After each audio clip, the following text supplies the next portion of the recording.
10 ఏళ్ళు నేనే సీఎంగా ఉంటానని జెప్పేసి రేవంత్ రెడ్డి గారు ఏదైతే స్టేట్‌మెంట్ ఇచ్చారో అది ఇప్పుడు కాంగ్రెస్‌లోనే చిచ్చు పెట్టినట్టుగా కనిపిస్తుంది సార్. అంటే కోమటిరెడ్డి రాజగోపాల్ రెడ్డి గారు బహిరంగానే రేవంత్ రెడ్డి గారిని విమర్శ చేస్తూ ఒక ట్వీట్ చేయడం జరిగింది. సో, మరి దీన్ని ఏ విధంగా చూడొచ్చంటారు? ఇప్పుడు ఈ వ్యాఖ్యలు ఇప్పుడు కాంగ్రెస్‌లోనే దుమారం రేపుతున్నాయి. అటు రేవంత్ రెడ్డి గారు వర్సెస్ కాంగ్రెస్ నాయకుల్లా మారిపోయింది. మరి మీరేం చెప్తారు సార్? మొన్న కాంగ్రెస్ పార్టీ ఆహ్, ఆహ్, కార్యక్రమం ఒకటి అక్కడ జరిగింది. ప్రభుత్వ కార్యక్రమం. ఎక్కడంటే నాగర్ కర్నూలు జిల్లాలో కొల్లాపూర్ నియోజకవర్గంలో జటప్రోల్లో జరిగింది. 25 ఎకరాల్లో 200 కోట్ల విలువైన యంగ్ ఇండియా ఇంటిగ్రేటెడ్ రెసిడెన్షియల్ స్కూల్‌కి సంబంధించి శంకుస్థాపన చేసే కార్యక్రమంలో ముఖ్యమంత్రి రేవంత్ రెడ్డి పాల్గొన్నారు. ఆ సందర్భంగా ఆయన 10 ఏళ్ళు మీ పాలమూరు బిడ్డే అధికారంలో ముఖ్యమంత్రిగా ఉంటారు. సో, పాలమూరులో ఉండే పాలమూరుకు సంబంధించిన పాలమూరు బీమా ఇలాంటి మొత్తం 4 ప్రాజెక్టులని మీ బిడ్డ కంప్లీట్ చేస్తాడు అని మాట్లాడాడు. ఆ క్రమంలో కేసీఆర్‌ని విమర్శించాడు. తన ప్రభుత్వంలో చేసిన గొప్ప పనులను గురించి చెప్పాడు. కేసీఆర్‌ని నా గొప్ప పనులు నువ్వు వినాలి అసెంబ్లీకొచ్చి అనేది మాట్లాడాడు. నువ్వు ప్రతిపక్షంలో 10 ఏళ్ళు కూర్చోవాల్సింది. 1934 వరకు కూడా నేనే ముఖ్యమంత్రి అన్న పద్ధతిలో మాట్లాడాడు. ఇది నిజానికి ఫస్ట్ టైమ్ మాట్లాడిందేం కాదు. రేవంత్ రెడ్డి గతంలో కూడా మాట్లాడాడు. నేనే ముఖ్యమంత్రిగా ఉంటాను. చాలా సార్లు కాంగ్రెస్ అది 10 ఏళ్ల అధికారంలో ఉంటది. మామూలుగా తెలంగాణలో ప్రజలు 10 ఏళ్ల పాటు ఏ ప్రభుత్వాన్ని మార్చరు. సో, ఆ కల్చర్ ఉంది కాబట్టి కాంగ్రెస్ కూడా 10 ఏళ్ళు ఉంటదని మాట్లాడిన సందర్భం ఉంది. ఒక్కోసారి ఇంటర్‌చేంజబుల్‌గా కాంగ్రెసా అంటారు. లేదంటే నేనే ముఖ్యమంత్రి అనేది కూడా ఆయన అంటున్నాడు. సో, మామూలుగా అయితే ఆహ్, కాంగ్రెస్ పార్టీలో ఉన్న ముఖ్యమంత్రులు ఇలా మాట్లాడరు. జనరల్‌గా ఏందంటే నేషనల్ పార్టీ కాబట్టి కాంగ్రెస్ అయినా, బీజేపీ అయినా నేనే 10 ఏళ్ల ముఖ్యమంత్రి, నేనే 20 ఏళ్ల ముఖ్యమంత్రి అనేది ఈ పార్టీలు మాట్లాడరు. మామూలుగా రీజనల్ పార్టీ వాళ్ళైతే మాట్లాడతారు. ఎందుకంటే ఇప్పుడు కేసీఆర్ బతుకున్నంత కాలం ఆయన ముఖ్యమంత్రి. చంద్రబాబు బతుకున్నంత కాలం ఆయన ముఖ్యమంత్రి. జగన్ అయినా అంతే. ఇలాగా ఉంటది తప్ప కాంగ్రెస్ పార్టీలో జనరల్‌గా అది ఉండదు. కాకపోతే ఇక్కడ కొంత మినహాయింపు కనిపిస్తుంది. రేవంత్ రెడ్డికుంటే కాన్ఫిడెన్స్ కావచ్చు, లేకపోతే వ్యూహం గూడా గావచ్చు. అంటే ఎవరు నాకు పోటీగా ఆలోచించకండి.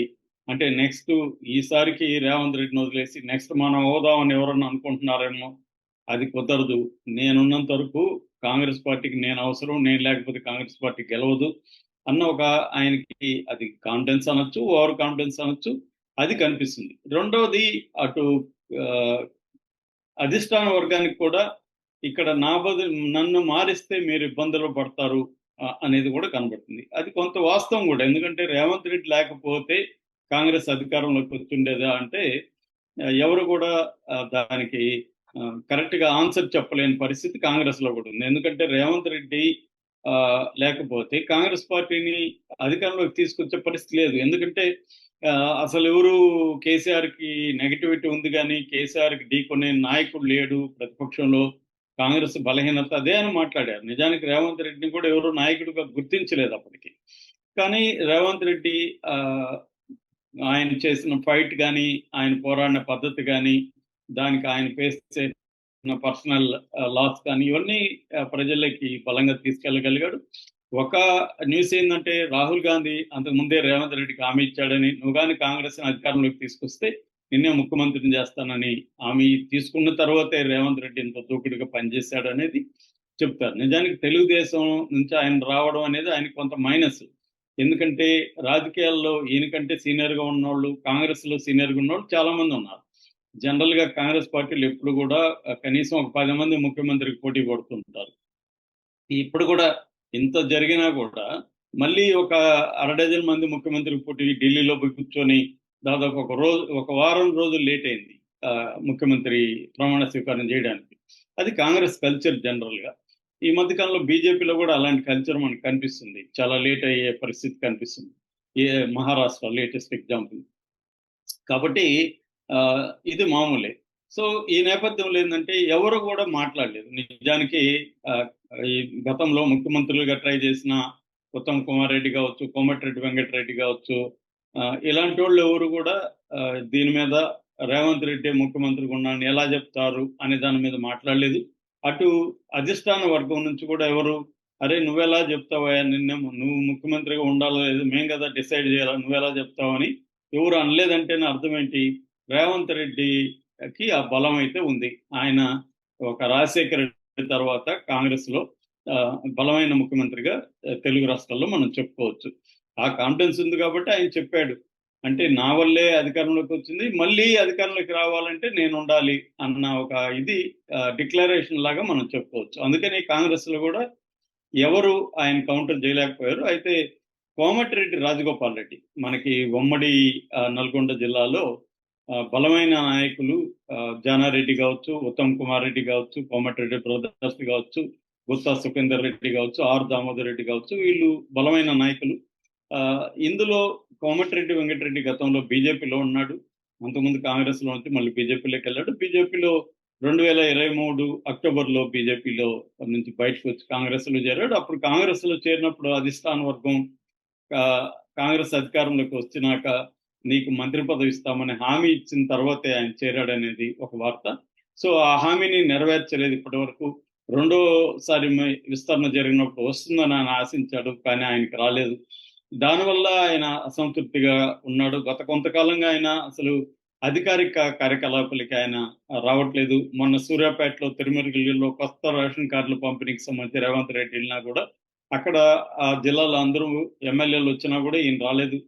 సాక్షాత్తు ఖర్గే ఏఐసిసి అధ్యక్షుడు ఖర్గే లాస్ట్ మంత్ హైదరాబాద్ వచ్చినప్పుడు కూడా ఈయన కనీసం మర్యాదపూర్వకం వచ్చి కూడా కలవలేదు. అంటే కేవలం రేవంత్ రెడ్డి మీద కాకుండా అధిష్టానం మీద కూడా ఆయన సీరియస్ గా ఉన్నాడు. సరే, ఈ స్థానిక ఎన్నికలు జరిగే వరకు ఓపిక పడదాం, తర్వాత చూద్దాం వీళ్ళ సంగతి అన్నట్టుగా ఆయన ఉన్నట్టుగా కనిపిస్తుంది. అందుకని సందర్భం వచ్చింది కదా అని ఇప్పుడు ఆయన మాట్లాడాడు.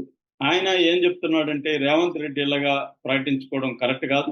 ఇది జాతీయ కాంగ్రెస్ పార్టీలో అధిష్టానం ప్రజాస్వామ్యతంగా ముఖ్యమంత్రిని ఎన్నుకుంటారు తప్ప నేనే 10 ఏళ్ళు ముఖ్యమంత్రిని ఎలా చెప్తారు అనేది ఆయన నిలదీశాడు. ఇది టెక్నికల్ గా కరెక్టే. కాంగ్రెస్ లో ఏంటంటే ఈ కల్చరు ఉంటది. ఎవరు ముందుగా ఎన్నికల ముందు ఎవరు డిక్లేర్ చేయరు. నిజానికి లాస్ట్ ఎన్నికలప్పుడు కూడా రేవంత్ రెడ్డి ఏమి ముఖ్యమంత్రి అని డిక్లేర్ చేయలేదు. అన్ని పోస్టర్లలో కూడా రేవంత్ రెడ్డి ఫోటో, బట్టి విక్రమార్క వీళ్ళిద్దరు ఫోటో వేశారు తప్ప ఓన్లీ రేవంత్ రెడ్డి ఫోటోని ఫోకస్ చేయలేదు. సో అది ముందు నుంచి ప్లాన్, ముందే డిక్లేర్ అయి ఉండొచ్చు, వాళ్ళు డిసైడ్ అయి ఉండొచ్చు, రేవంత్ రెడ్డి కూడా చెప్పుండొచ్చు నేను ముఖ్యమంత్రిని చేస్తామని. కానీ ఎక్కడా కూడా బయట పెట్టలేదు. ఎన్నికల ముందు రేవంత్ రెడ్డి ముఖ్యమంత్రి అవుతాడు అనే విషయం బయట పెట్టలేదు.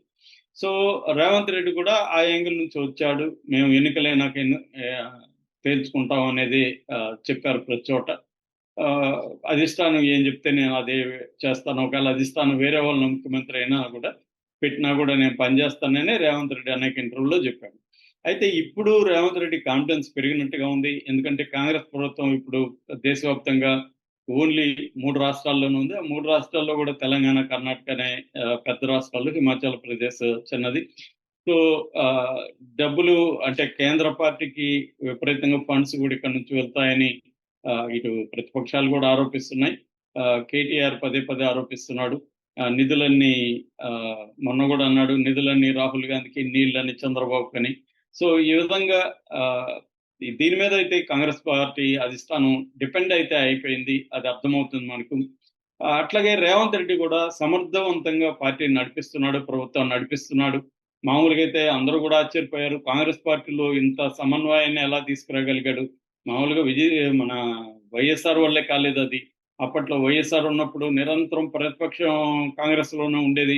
జనార్దన్ రెడ్డి లాంటి వాళ్ళు, సిహెచ్ నరసింహారావు, ఆయన పేరేమి హనుమంతరావు లాంటి వాళ్ళు, ఇలాంటి వాళ్ళు ఒక డజన్ మంది వ్యతిరేకులు ఉండేవాళ్ళు గట్టిగా. చెవుల్లో జోరిగలాగా వాళ్ళు ఎప్పుడు ఏదో ఒకటి నష్టపెడతా ఉండాలి. ఇప్పుడు అది లేదు ఎక్కడ. ఆ విషయంలో సమర్థవంతంగా పనిచేస్తున్నాడు ఆయన. వాళ్ళకి కొంతమంది ఏంటంటే మీరు తినండి నేను తింటాను, మనం సైలెంట్గా ఉందామని రేవంత్ రెడ్డి డీల్ చేశాడని. ఎలా డీల్ చేశాడు అనేది ఇంపార్టెంట్ కాదు. అసంతృప్తిని కట్ చేసి అందరినీ సమన్వయంగా నడుపుకుంటూ ఎక్కడ తగ్గాలో అక్కడ తగ్గుతూ పెద్దలకు ఇంపార్టెన్స్ ఇస్తూ మంత్రులకు కూడా ఇటు ఉత్తమ్ కుమార్ రెడ్డి కావచ్చు, కోమటిరెడ్డి వెంకటరెడ్డి లాంటి వాళ్ళకి కూడా ఇంపార్టెన్స్ ఇస్తూ రేవంత్ రెడ్డి ఒక మెచ్యూర్ కాంగ్రెస్ నాయకుడిలాగా ఆయన తీసుకెళ్తున్నాడు. సో ఇది కాంటెక్స్ట్ లో ఈయన ఇలా మాట్లాడడం వల్ల అది ఆయన పరిస్థితి తెలుస్తుంది తప్ప రేవంత్ రెడ్డికి చిన్న ఇబ్బంది కూడా దీనివల్ల ఏమీ లేదు. దీనివల్ల ఎవరో అనుకున్నట్టు కాంగ్రెస్ పార్టీలో ఇది అయిపోతుంది అనేది ఏమీ లేదు. Already AICC member Sampath Kumar కూడా రేవంత్ రెడ్డిని వెనకేసుకొచ్చి మాట్లాడాడు. ఆయన ప్రజలు పాలమూరు ప్రజలు కోరుకుంటున్నారు ఆయన ముఖ్యమంత్రి కావాలని. దాన్నే ఆయన చెప్పాడు తప్ప ఆయన ఇంక వేరే కాదు. ఆయనకి తెలీదా ఇదంతా అధిష్టానమే ఫైనల్ అనేది తెలీదు.